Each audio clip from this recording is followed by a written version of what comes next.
Chief election and campaign correspondent for CBS News Robert Costa revealed that Donald Trump's White House phone records had seemingly disappeared between 11:17 a.m. to 6:54 p.m. on January 6, 2021. At a time when many leaders said that they were calling the White House, somehow there was no record of it from the White House. Take a look at Costa on CBS Morning News discussing the importance of this breaking news. We have obtained 11 pages of internal White House records from the day of the attack that were turned over to the January 6th committee. They show for the first time a detailed and official account of Trump's phone calls and behind-the-scenes activities that day. They also notably contain a gap in the official records during the assault. Something is missing, since the gap stands in contrast to extensive public reporting about his calls at the time. CBS News has confirmed at least 2 calls during the attack that do not appear on the phone log or the daily diary. One call from Trump to Utah Republican Mike Lee, and another call to Trump from House Republican leader Kevin McCarthy, who described it to Norah O'Donnell by phone as the violence was unfolding. The committee is now investigating whether the president and top aides used so-called burner or disposable phones to avoid scrutiny of their calls during that time. The logs do show several incoming and outgoing calls on the morning of January 6, including from Rudy Giuliani and former President Trump's chief strategist, Steve Bannon. At 8:37 a.m., Trump spoke with Bannon, who sources say told him to call Vice President Mike Pence and urge him to block certification of the election. Trump later did phone Pence, failing to persuade him.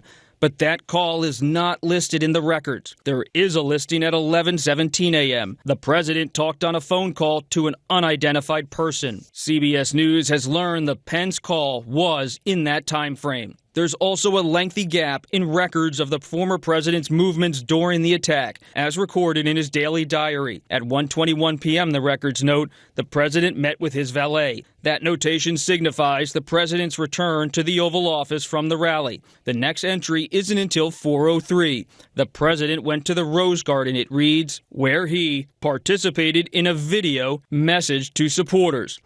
We have to have peace. So go home. Bob Woodward said uncovering former President Trump's actions in those nearly 8 hours will be a key part of the committee's investigation. These records seem to have disappeared. This is the day when they are protesting the January 6th effort to certify who's president. And the certification was that Joe Biden won. And 1,000 people attacked the Capitol right at that time that there's this gap. Who was he talking to? What was he doing? The new report from the Post is something that many legal analysts, political commentators, and activists found disturbing, particularly given that it has been over a year since the information was being uncovered. Former MSNBC host Keith Olbermann recalled that when former President Richard Nixon attempted to cover up 18 minutes that were eliminated from his recordings. In Trump's case, it's over 7 hours. Harvard law professor Lawrence Tribe agreed with the sentiment, saying that such a massive gap makes Nixon's tapes look like nothing. The news that Trump was possibly using a burner phone led to even more questions. Trump told the Post that he's never even heard of the term before. Ironically, Trump's second son, Eric Trump, threatened to sue the blog The Palmer Reporter because of commentary about a November 2021 Rolling Stone piece saying that Eric and his wife, Laura Trump, spoke to January 6 organizers on burner phones. The burner phones were used by the January 6 organizers to call the Trumps, not the other way around, according to the piece. Regardless, it means Eric Trump certainly knows what the term means. Donald Trump's former lawyer, Michael Cohen, tweeted Tuesday in response to the Washington Post report that there were seized burner phones that may have been used to communicate with the White House on January 6, 2021. Cohen responded saying, "The phones seized were not burner phones. Rather, they were old family phones, 12 of them belonging to my wife and children.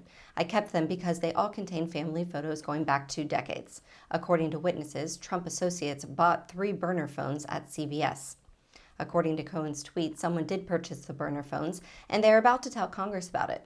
Raw Story spoke to Cohen, who said that he has been in contact with the person who will testify to the House Select Committee investigating the January 6th attack and what led up to it in the coming weeks.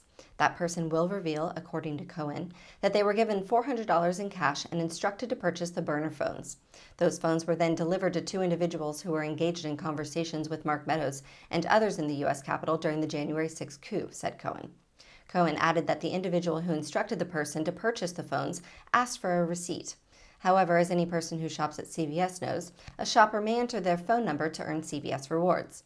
Even if one pays cash, the purchase may be recorded in their system. The committee is now obtaining the receipts for the burner phone, according to Cohen. Thank you for watching. Please be sure to visit us at rawstory.com. And if you'd like to see more of the Raw Report, please like and subscribe and join others who like their news raw too.